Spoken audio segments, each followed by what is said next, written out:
Muy buenas tardes. Apagón nacional. Ya sé que no es noticia, es la nueva normalidad de Cuba. Por cierto, Martín Noticias se escuchaba maravillosamente bien anoche.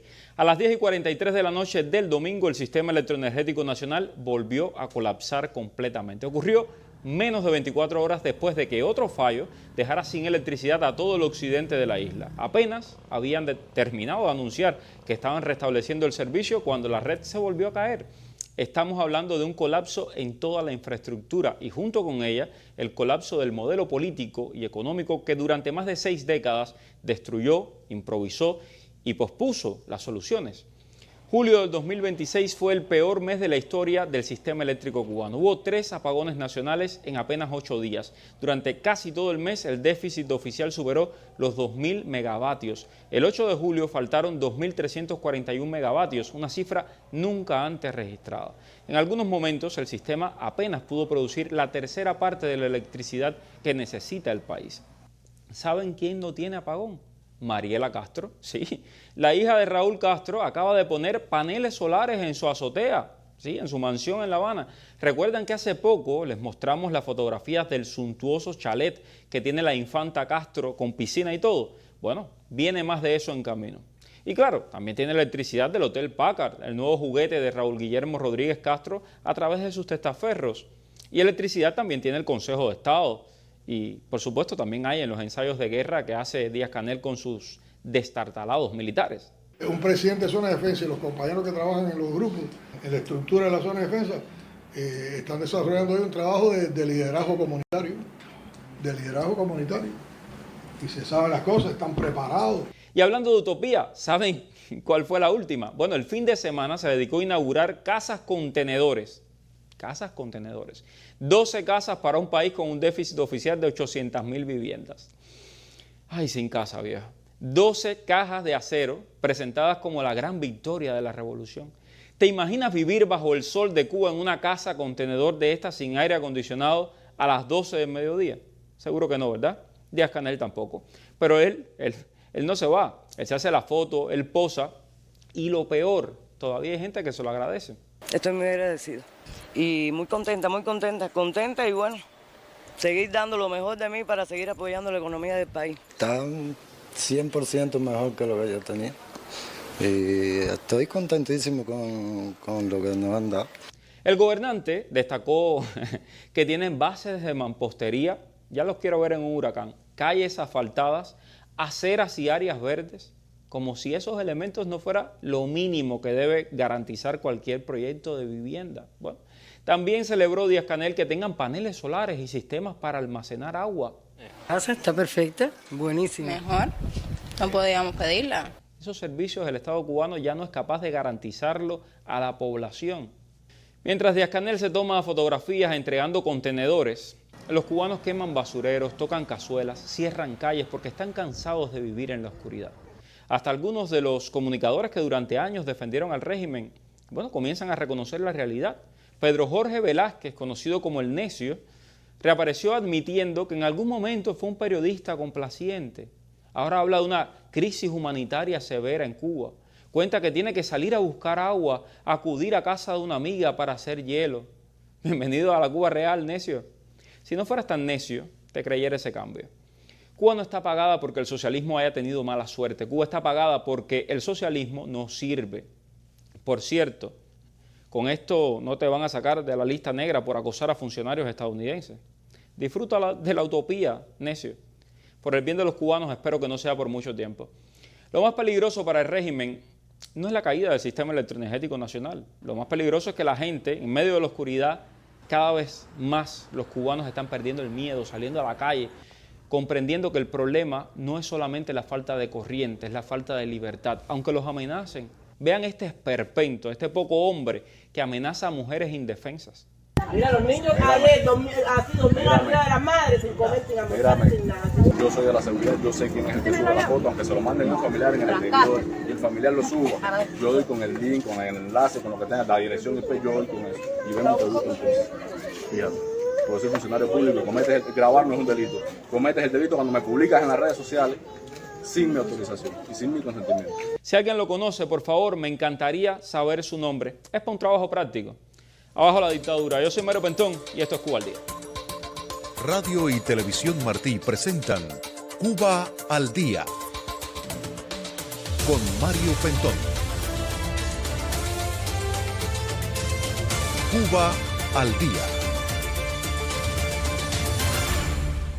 Y Mauricio Claver Carón, una de las figuras más influyentes en el diseño de la política de la administración Trump hacia Venezuela, aseguró que ya no estará al frente de este tema. Aunque no ocupaba un cargo oficial, Reuters lo describe como un actor clave en las negociaciones políticas petroleras y financieras de Venezuela posterior al 3 de enero, a la captura del narcodictador Nicolás Maduro. Su salida, por supuesto, abre interrogantes sobre el futuro de la estrategia estadounidense, el papel del secretario de Estado Marco Rubio y las relaciones entre Caracas y La Habana.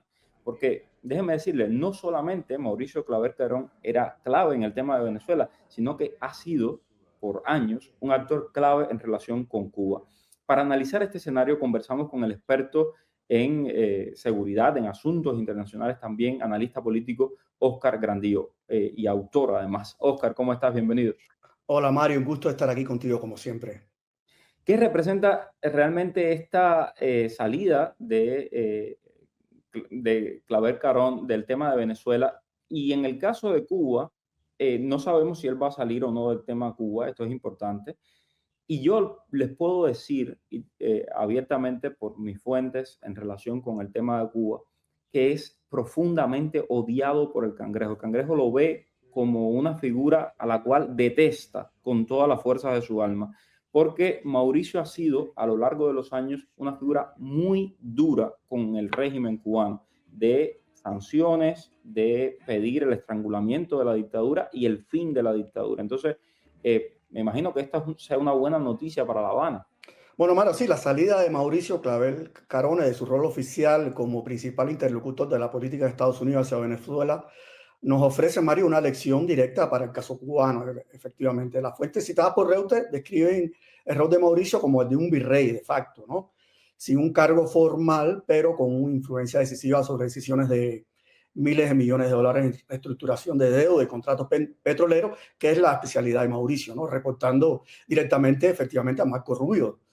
La salida de Mauricio, que ha sido presentada por él como voluntaria, pero que es descrita por las fuentes como forzada, ilustra, Mario, los riesgos de improvisar mecanismos de poder sin un marco de supervisión más claro, ¿no? Y Cuba carece incluso de esa improvisación, ¿no? El caso cubano es aún peor y más crítico porque no hay marcos institucionales como en Venezuela, que posee una constitución, un marco legal general que, aunque promulgada por el chavismo y cooptados por el chavismo, permiten en Venezuela una transición inmediata hacia la democracia si sale del poder la élite chavista que aún controla el poder ahí. Y el caso cubano es distinto. Tenemos, Mario, un marco constitucional legal, leninista, que tiene que ser abolido en su totalidad en un supuesto transicional, lo que plantea, Mario, la necesidad inmediata en el caso cubano, en que más un modelo de un virrey, que en el caso de Mauricio conoce muy bien Cuba y sabe lo que se necesita. Lo que se necesita en el caso cubano es el inicio de un proceso de construcción institucional previo a la transición que establezca de manera técnica, yo creo, los marcos mínimos institucionales para afrontar una crisis humanitaria profunda y un colapso institucional absoluto del castrismo. Y entre las disidencias, este marco se ha planteado de una manera vaga, yo creo que fragmentada entre distintas corrientes. Está la Fundación Cubanoamericana, que yo dije que tiene un plan de transición que parecía que iba a funcionar, asociado con Joven Más Santos, o la Asamblea de la Resistencia Cubana, vinculada a Pasos de Cambio, pero no existe en realidad un plan estructurado y profundo, no solo para producir el colapso del régimen, sino para cómo salir de la crisis humanitaria en un proceso transnacional ordenado. Por lo que yo creo que se necesita con urgencia un diseño que parta de una premisa técnico-operativo, y aquí Washington y gente como Mauricio y el Departamento de Estado podrían jugar un rol importante para generar la creación de un mecanismo de este tipo donde se mezcle la respuesta humanitaria inmediata con la creación, creo yo, de mecanismos institucionales técnicos para la transición. Ahora, Estados Unidos parece haber priorizado la estabilización económica, la explotación del petróleo, los negocios por encima de elecciones inmediatas en Venezuela. Esta estrategia para muchos es bastante controvertida porque creen que puede estar legitimando a sectores del antiguo chavismo. Vimos críticas muy duras por parte de María Corina Machado diciendo no se pueden igualar las víctimas con los victimarios. Pensando en Cuba y pensando en cómo puede gestionarse una transición en Cuba. ¿Cómo ves todo este proceso en Venezuela en el caso de que se decida hacer una acción similar en Cuba? Bueno, es que la diferencia fundamental, repito, en el caso de Cuba y Venezuela, es que Cuba primero está en una crisis humanitaria profunda. Yo creo que la crisis humanitaria más profunda en el hemisferio occidental y quizás en el mundo entero. Un país que no tiene electricidad, un país que la población no tiene acceso a agua potable, un país que está en una crisis epidemiológica, o sea, es una crisis absoluta. Por lo que cualquier mecanismo que se establezca en el caso cubano para una transición debe ser instrumentado como un vehículo para operar una emergencia humanitaria profunda. En Venezuela esto no existe. Y además no hay ningún marco institucional que se pueda heredar del régimen anterior. O sea, lo que se necesita es una gestión técnica clara que puede convertir la transición a corto plazo en un terreno donde no haya disputas políticas que implican resolver lo urgente. Por lo que yo creo que en el caso cubano, a diferencia de Venezuela, se debe iniciar de inmediato un calendario que establezca un mecanismo para resolver la emergencia humanitaria inmediato, donde, por ejemplo, se busque un inventario técnico de infraestructura crítica, donde se haga un inventario de red eléctrica, puertos, hospitales, sistemas de distribución de alimentos, que garantice cómo resolver la crisis humanitaria. Se debe crear acuerdos logísticos de marcos prenegociados con el USAID o el Programa Mundial de Alimentos o la Cruz Roja para activación en horas de un mecanismo de emergencia humanitaria inmediato. La creación inmediata también de un marco de talento técnico que se identifiquen quiénes son los cuadros en Cuba y fuera de Cuba con experiencia en salud pública, ingeniería eléctrica, banca central, administración pública, etcétera. La elaboración de marcos legales preredactados, Mario, decretos de emergencia, protocolos de continuidad, de servicios básicos, etcétera, etcétera. Que en el caso de Venezuela esto no se da. Venezuela tiene un marco institucional, aunque con una crisis gravísima, que permite, si se instaura la democracia en Venezuela o si se procede a una verdadera transición, a empezar estos mecanismos inmediatamente. En el caso de Cuba, estos marcos no existen y además está en una emergencia humanitaria terrible. Entonces, es muy diferente. Por lo tanto, si se va a nombrar a una especie de virrey, como en el caso de Mauricio, que sí conoce Cuba, debería implementarse un plan mucho más complicado que implique esto que te estaba mencionando. Ahora, pensando en el régimen, lo conocemos muy bien, el régimen colonizó Venezuela, se robó los recursos del pueblo venezolano durante años, miles de millones de dólares. Ahora, la salida de Mauricio Clavel Carón podría ser un espacio para que el régimen intente recuperar influencia dentro de Venezuela. Y estoy pensando, por ejemplo, si el régimen de Delcy Rodríguez, que no es un gobierno democrático, que no es lo que quieren los venezolanos, que está ahí por la fuerza, porque se quedaron, porque se robaron las elecciones, ese régimen le dijo al gobierno de Estados Unidos, y esto lo sé por fuentes dentro de la administración, de que había sacado a los cooperantes cubanos. La verdad es que hay montones de médicos y entre los médicos, por supuesto, hay agentes de la seguridad en toda Venezuela hoy por hoy. Y nadie sabe cómo le pagan al régimen cubano. Es una pregunta que le he hecho a todo el mundo y nadie me sabe responder. ¿Cómo le están pagando al régimen? Porque en petróleo sabemos que no es, pero Cuba no va a tener ese montón de médicos ahí con gusto. Entonces, la pregunta es, ¿la salida de Mauricio podría aumentar la influencia del régimen aprovechando las fracturas dentro de la administración en Venezuela? Es posible que la salida de Mauricio pueda contribuir a esto. Pero recuérdate que en el caso de Venezuela no se ha producido ningún tipo de transición. O sea, lo que Estados Unidos impuso en Venezuela fue un régimen afín a Estados Unidos, pero que mantuvo totalmente el sistema anterior, el sistema autoritario anterior, que es lo que el régimen cubano pretende en el caso cubano. Ellos pretenden que Estados Unidos reconozca a un régimen similar al actual en Cuba, donde ellos mantengan todas las prerrogativas políticas y lo único que tendrían que cambiar era en la superestructura, supeditarse en cierta manera a las decisiones de Washington, pero con el mismo régimen. Y esto en el caso cubano, en primer lugar, es imposible, porque no existe ningún marco institucional legal que garantice una mínima transición hacia la democracia, hacia la economía de mercado con el régimen cubano actual, porque los mecanismos institucionales en Cuba no existen. Por lo tanto, yo creo que en el caso de Venezuela, la única salida real para la que el régimen cubano pierda toda influencia en Venezuela es que este régimen chavista deje el poder. y Estados Unidos, desgraciadamente, ha optado por la salida más fácil, que quizás para los intereses norteamericanos en el corto plazo es lo más fácil, que es mantener al régimen chavista en el poder. Ahora, Venezuela con el actual régimen va a seguir siendo una amenaza para los Estados Unidos, porque una vez que se produzca un cambio de gobierno en Estados Unidos, un cambio en el Congreso, este régimen chavista va a regresar a su cooperación con Cuba, que nunca la ha abandonado. Entonces, yo creo que este caso venezolano nos ofrece pistas para lo que se necesita en Cuba y para lo que los Estados Unidos deben imponer en Cuba, que es un cambio absoluto de régimen y no una transición falsa.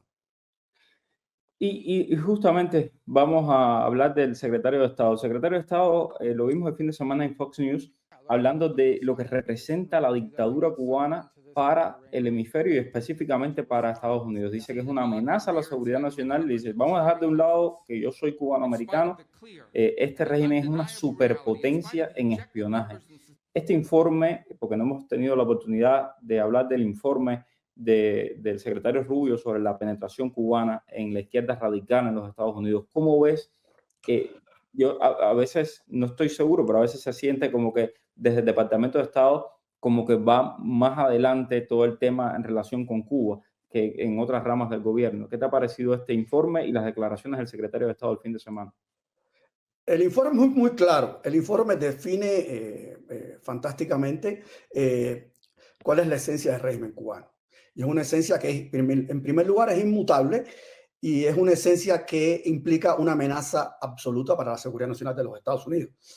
Entonces, si tú lees el informe y sacas conclusiones, te das cuenta que lo que el informe está diciendo es que es imposible para los Estados Unidos prever una Cuba futura con este régimen en el poder. O sea, ahí está claro y los objetivos del informe lo definen claramente. Ahora, lo que yo veo que hay una contradicción es entre este tipo de informes y las declaraciones públicas de los Estados Unidos que te dicen claramente Cuba es una amenaza, este régimen tiene que desaparecer, Cuba va a cambiar y Cuba va a cambiar, pero digamos no hay una creación institucional, ya sea desde el gobierno norteamericano o desde la promoción de mecanismos institucionales transicionales de las diásporas o las disidencias cubanas para comenzar a trabajar en un plan que prevea no solamente cómo ese régimen va a caer en el corto plazo, que puede ser ya mediante un proceso interno de cambios o un proceso interno de caída donde la población se levante contra el régimen o un proceso de intervención. En cualquier caso, no hay, y por lo menos yo lo observo como observador externo porque no conozco lo que está haciendo dentro del Departamento de Estado, no hay un plan claro de producir un documento o un grupo de trabajo que empiece a trabajar desde ahora en la crisis humanitaria cubana y en un mecanismo transicional que sea efectivo y que ayude a que esa transición no sea una amenaza para la seguridad nacional norteamericana. Eso no lo hay, o por lo menos no lo conozco. Por lo tanto, yo instaría al Departamento de Estado a que comience desde ya a destinar recursos para la elaboración de un plan que implica convocar técnicos cubanos o no cubanos para comenzar a trabajar en qué se necesita en un programa de transición efectivo en el caso cubano. Esto no lo hay, o por lo menos no conozco que exista.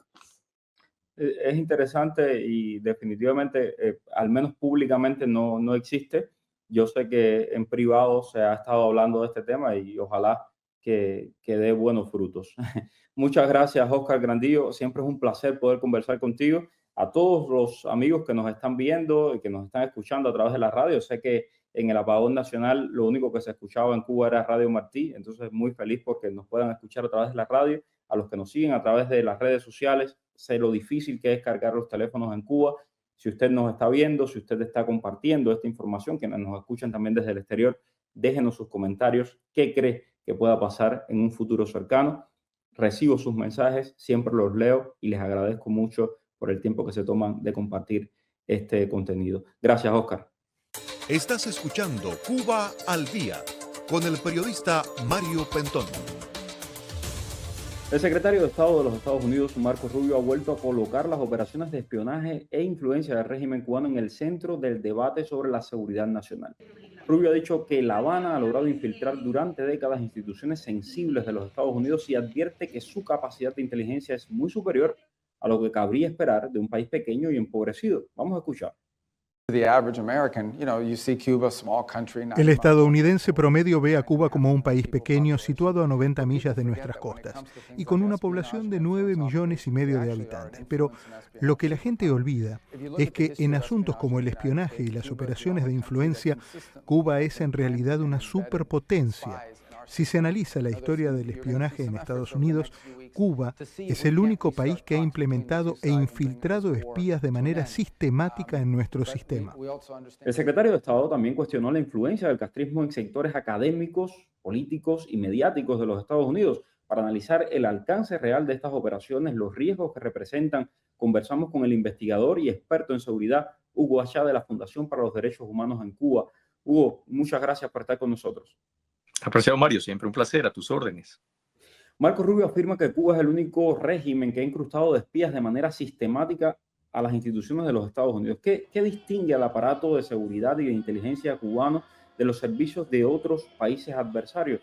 Si hubiera que marcar algunos aspectos puntuales, la tenacidad, la constancia y el grado de riesgo presente y real que representan estos servicios de inteligencia. Esto no es una cuestión especulativa, apreciado Mario.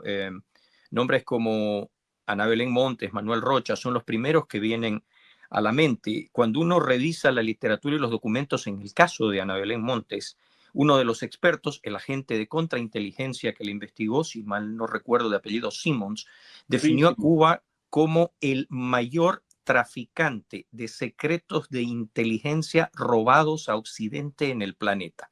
Como referencia, días después de lo que fue su arresto, apenas días, la señora Montes estaba programada para recibir en detalle los planes para la operación Enduring Freedom. Y se sospecha, todo esto obviamente todavía sigue siendo clasificado, que buena parte de la información en el pre y post 9/11 que los enemigos de Estados Unidos tuvieron como acceso provino de esta operación. Y a ello un tema todavía mucho más fuerte, mucho más complejo que aludió el secretario de Estado. La manera en la cual este tipo de agentes, en el caso de Ana Belén Montes, la autora de Cuba no es una amenaza, que hasta hoy día permea las estructuras del Departamento de Guerra, entonces Departamento de Defensa de los Estados Unidos. Pero la formación, el adoctrinamiento y la inserción de agentes de influencia en todos los ámbitos de la vida institucional, cultural, educativa de los Estados Unidos. Creo que este es un resumen del por qué Cuba es esta amenaza presente y además real a la seguridad estratégica del país. Bueno, por poner ejemplos, tenemos hasta profesores en universidades norteamericanas que eran analistas de la seguridad del Estado del régimen cubano, que trabajaban con la seguridad del Estado del régimen cubano, y hoy desde universidades norteamericanas te enseñan de eso mismo, de que Cuba, el régimen cubano, la dictadura cubana no es un peligro, de que el mayor problema podría ser una emigración masiva, cosa que decía Víctor Manuel Rocha, también condenado y con vínculos que se probaron además con el aparato de espionaje cubano durante 40 años, o cuestiones como de que hay que quitar las sanciones.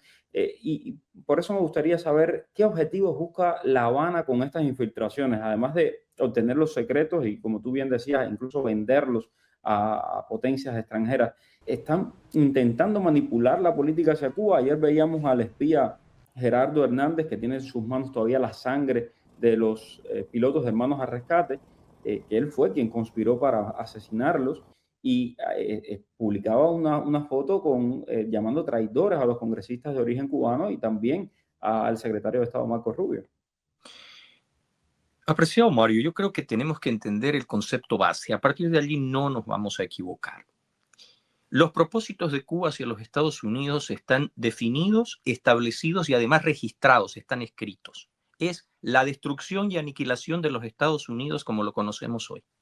Dentro de ese concepto se aliará con quien sea necesario porque desarrolla una guerra constante, híbrida, permanente en contra de los Estados Unidos.